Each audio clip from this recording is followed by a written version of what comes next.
മക്കളെ എല്ലാവരും ചോറ് കഴിച്ചോ? ഞാൻ നല്ല ചോറ് കഴിക്കാൻ കേട്ടോ.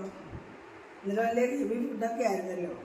അതുകൊണ്ട് ഇന്നേ ഈ നെയ്മീൻ വാങ്ങിച്ചു, 1 കിലോ നെയ്മീൻ മേടിച്ചായിരുന്നു കേട്ടോ. ഇതാ അപ്പോൾ ഇന്നലെ നമ്മൾ ഈ മുളക് കറിയൊക്കെ ആണല്ലോ കൂടുതൽ കഴിച്ചത്. അതുകൊണ്ട് ഇന്ന് തേങ്ങാക്കറി വെച്ച് കേട്ടോ. പ്രത്യേക രീതിയിലാണ് ഈ തേങ്ങാക്കറി വെച്ചിരിക്കുന്നത്. അപ്പോൾ ഇത് ഞാൻ ഇടുന്നുണ്ട് കേട്ടോ. അതിൻ്റെ കൂടെ കഴിക്കാനേ നല്ലൊരു അവിയലാണ്. ഇതിനകത്ത് തോരൻ വെക്കാനുള്ള ബീൻസ് വരയിട്ടുണ്ട്. അപ്പം തോരനും അവിയലും എല്ലാം കൂടെ ഒന്നിച്ചല്ലേ എന്തായാലും നമ്മൾ കഴിക്കുന്നത്. അതുകൊണ്ട് ഇതിലിട്ട് ഒന്ന് അവിയലാക്കി കേട്ടോ. അപ്പോൾ അത് ഞാൻ കുറച്ച് എടുക്കുവാണ്. നല്ല അവിയല കേട്ടോ, ശകലം എടുത്തോളൂ. പിന്നെ അവിടെ നമ്മൾ ഈ നെയ്മീനൊക്കെ വറുത്ത് കഴിച്ചില്ലെങ്കിൽ നഷ്ടമാണ്. അപ്പോൾ ഒരെണ്ണമെങ്കിൽ വല്ലപ്പോഴൊക്കെ വറുത്ത് കഴിക്കുന്നത് കുഴപ്പമൊന്നുമില്ല കേട്ടോ. 3 ഞാൻ 3 കഷ്ണം വലുതെടുത്തൊക്കെ വറുക്കുകയും ചെയ്തേട്ടോ.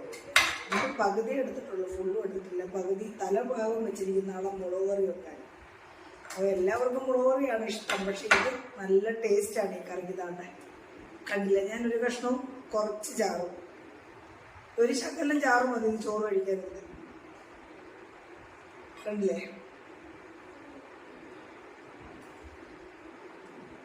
അപ്പോൾ ഞാൻ കഴിക്കട്ടെ.